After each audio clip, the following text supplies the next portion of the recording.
Good evening and welcome to this edition of Newsnight. My name is Charles Odongtho, and this evening, as usual, the old man of the clan is back here, Andrew Mwenda. He is the CEO of the Independent magazine. Andrew, you're most welcome. Thank you. How does it feel? A new week, a week when Ugandans thronged Namugongo yesterday to celebrate Martyrs' Day. Did you attend Namugongo? I attended on television because I was not feeling fine, so I attended from home. Okay. But I was very much there, alive. I don't believe in those matters, unfortunately. Why? Okay. I'm not going to take you into something you don't believe in because I know you will not have the passion. But quickly, you have been following this opposition to the Foreign Affairs Minister becoming chairman of a very powerful organization. Not chairman, president of the UN General Assembly, yes. What is wrong with him becoming one? I don't think the problem it has very little to do with Sam Kutesa as a person. Okay. I think it has to do with Uganda passing a law against homosexuals. Ugandans, you see, they can be tied to their interpretation of the Bible, the claim that this is Ugandan culture and therefore you must get homosexuals and hang them. The rest of the world, or at least many countries in this world, don't. On the record, actually, nobody said get them and hang them. People are saying don't promote it. Many Ugandans say they should be hanged, but the law that is passed said they should be taken to jail. At least not official. Yes, but at least the law says they should be taken to jail, right? Yes, because you have to regulate bad, any bad behavior that you don't feel is good in society. There are many bad behaviors that are not. Okay, go back to the issue. So for example, do you think fornication is a good behavior?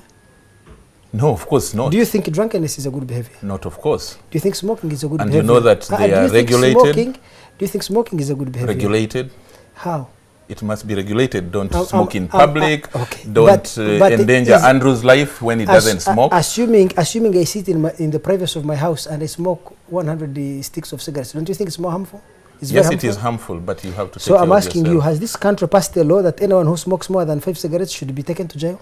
Andrew, go back to the issue. But you see, I'm trying to help you understand where the other parts. You see, Uganda does not live. It's not an island. It is living in a community of so many other countries, and a lot of these countries have a lot of influence in international institutions. For example, Western countries, the United States, Britain, France, Russia, they have China. They have veto powers at the United Nations. True. So. And a lot of countries that contribute to the United Nations, like Western countries, have a lot of influence within the General Assembly. Africa has the largest representation in the General Assembly, but we are very weak because we do not have financial muscle. So if you're going to pass a law, yet you live in a community of nations, these people are saying, look, a country that has identified a group of people, criminalized them for being who they are. It's like Uganda identifies a group of people called Jews or Christians or Muslims and says anyone who is found to be practicing Islam will be arrested and taken to jail for 25 years. Do you see? What should other countries that believe in the right to freedom of worship say? So the countries of the West, especially I have seen some senators in the United States, some members of parliament in Britain, and many other civil society organizations are organizing and saying, this country that is passing laws criminalizing people's sexual orientation cannot have its foreign minister become the president of the General Assembly, because then that position is not a position of actual power, but it's a position of diplomatic prestige.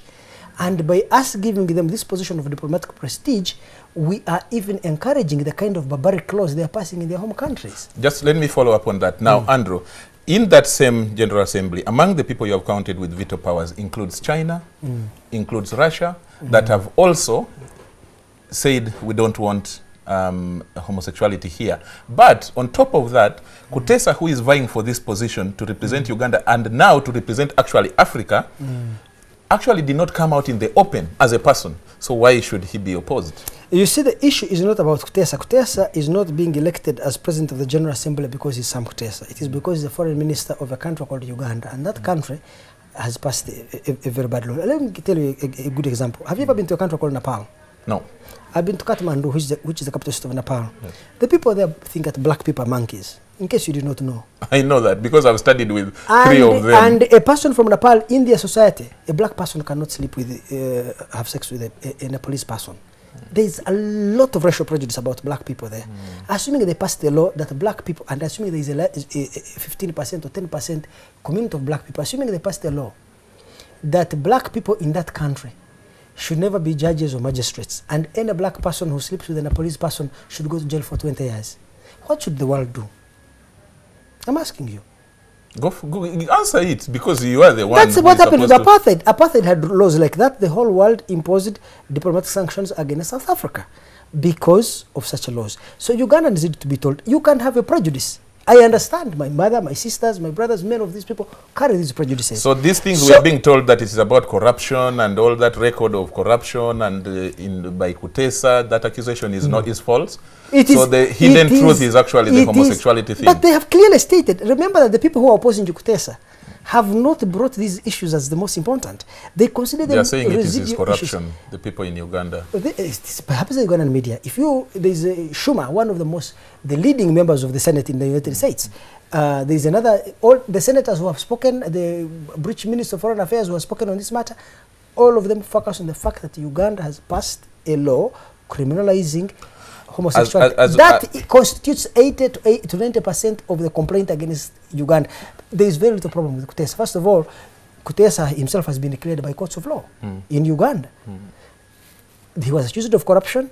He went to court. The court found him not guilty. As we wind up, now Kutesa, my sources tell me, is probably going to be meeting the Foreign Secretary John Kerry this weekend, I think. And the voting is on Wednesday. And he's also meeting William Hague, the Foreign Secretary of Britain. And voting is next week, on Wednesday to be precise, with an assurance by all Africans that we are going to back you and stand behind you. What do you see happening there when Uganda goes there? It is very difficult to predict. I would imagine that Kutesa has a 50% chance. We're running out of time. Yes, some has a 50%. Some Kutesa has a 50% chance of going through.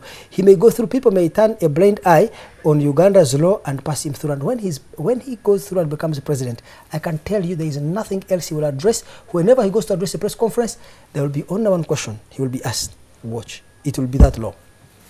Which law, according to Ugandans, we agree with? Yes. Until just like they lobby? Yes? Just like in a police or apartheid in South Africa. Well, that is Andrew Mwenda, CEO of the Independent News Magazine. My name is... And Old Man of the Clan. He calls himself Old Man of the Clan because that question has never been Let me tell addressed. you, Charles, go out there on the streets, the public will lynch you if you don't repeat his name.